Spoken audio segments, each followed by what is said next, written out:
Welcome back to my channel. ನನಗೆ ಸ್ವಲ್ಪ ಹೊರಗಡೆ ಕೆಲಸ ಇತ್ತು ಅಂತ ಹೋಗಿದ್ದೆ. ಆಚೆ ಬರಬೇಕಾದ್ರೆ ಹಾಗೆ ಒಂದು ಎಳ್ನೀರು ಕುಡ್ಕೊಂಡು ಮನೆಗೆ ಬಂದೆ.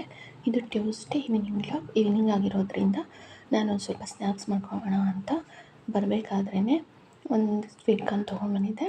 ಅದಕ್ಕೆ ಒಂದೂವರೆ ಲೋಟದಷ್ಟು ನೀರು ಹಾಕ್ಬಿಟ್ಟು ಸ್ವಲ್ಪ ಸಾಲ್ಟ್ ಹಾಕಿ ಬೇಯೋದಕ್ಕೆ ಇಟ್ಕೊಂಡು ನಾನು ಸ್ನ್ಯಾಕ್ಸಿಗೆ ರೆಡಿ ಮಾಡ್ಕೊಳ್ತಿದ್ದೀನಿ. ಸ್ನ್ಯಾಕ್ಸ್ ಮಾಡೋದಕ್ಕೆ ಒಂದು ಸೌತೆಕಾಯಿ, ಒಂದು ಕ್ಯಾರೆಟು, ಒಂದು ಈರುಳ್ಳಿ, ಒಂದು ಟೊಮಾಟೊ, ಒಂದೆರಡು ಹಸಿರು ಮೆಣಸಿನ್ಕಾಯಿ, ಕೊತ್ತಂಬರಿ ಸೊಪ್ಪನ್ನು ಹಾಕಬೇಕಾಗತ್ತೆ. ಇವನ್ನೆಲ್ಲ ಚಿಕ್ಕದಾಗಿ ಹೆಚ್ಚಿಟ್ಕೋಬೇಕು. ಇದನ್ನು ಚಿಕ್ಕವರಿಂದ ಹಿಡಿದು ನಾವು ದೊಡ್ಡವರವರೆಗೂ ಯಾರಿಗೆ ಮಾಡ್ಕೊಂಡು ಕೊಟ್ಟರು ಈವ್ನಿಂಗ್ ಸ್ನ್ಯಾಕ್ಸು ತಿನ್ನೋದಕ್ಕೆ ತುಂಬ ಚೆನ್ನಾಗಿರುತ್ತೆ. ಇಷ್ಟಪಟ್ಟು ಕೂಡ ತಿಂತಾರೆ.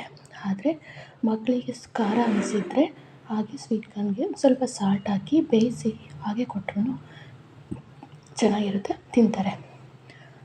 ಹಾಗೆ ಸ್ನ್ಯಾಕ್ಸ್ ಮಾಡೋದಕ್ಕೆ ಒಂದು ಸ್ವೀಟ್ ಕಾರ್ನ್, ಒಂದು ಬೌಲು ಕ್ಯಾರೆಟ್ ತುರಿ, ಈರುಳ್ಳಿ, ಹಸಿರು ಮೆಣಸಿನ್ಕಾಯಿ, ಸ್ವಲ್ಪ ಟೊಮ್ಯಾಟೊ, ಸೌತೆಕಾಯಿ, ದಾಳಿಂಬೆ ಬೀಜ ಮತ್ತು ಸಾಲ್ಟ್, ಒಂದು ಸ್ವಲ್ಪ ಕೊತ್ತಂಬರಿ ಸೊಪ್ಪು ಹಾಕಿದರೆ ಸ್ನ್ಯಾಕ್ಸ್ ರೆಡಿ ಆಗುತ್ತೆ. ಹಾಗೆ ಅದನ್ನು ತಿನ್ಕೊಂಡ್ಬಿಟ್ಟು ಸ್ನ್ಯಾಕ್ಸ್ನ ನಾನು ನೈಟು ಊಟಕ್ಕೆ ಅಂತ ಹೇಳ್ಬಿಟ್ಟು ಲೈಟಾಗಿ ಅವಲಕ್ಕಿ ಒಗ್ಗರಣೆ ಮಾಡ್ಕೊಳ್ಳೋಣ ಅಂದ್ಕೊಂಡೆ ಇವತ್ತು. ಅದಕ್ಕೂ ಮುಂಚೆ ಬಜ್ಜಿ ಮಾಡ್ಕೊತಿದ್ದೀನಿ ಸಿಂಪಲ್ಲಾಗಿ. ಒಂದೂವರೆ ಬೌಲಷ್ಟು ಕಡಲೆ ಹಿಟ್ಟು ತೊಗೊಂಡೆ. ಅದಕ್ಕೂ ಸ್ವಲ್ಪ ಸಾಲ್ಟು, ಕೊತ್ತಂಬರಿ ಸೊಪ್ಪು, ಈರುಳ್ಳಿ, ಸೋಡಾ ಸ್ವಲ್ಪ, ಹಾಗೆ ಜೀರಿಗೆನೂ ಕೂಡ ಆ್ಯಡ್ ಮಾಡಿಕೊಂಡು ಒಂದು ಹಾಫ್ ಗ್ಲಾಸಷ್ಟು ನೀರು ಹಾಕ್ಕೊಂಡು ಮಿಕ್ಸ್ ಮಾಡ್ಕೊತಿದ್ದೀನಿ.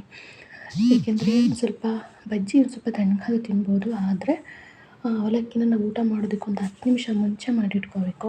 ತಣ್ಣಗಾದ್ರೆ ತಿನ್ನೋದಕ್ಕಾಗಲ್ಲ.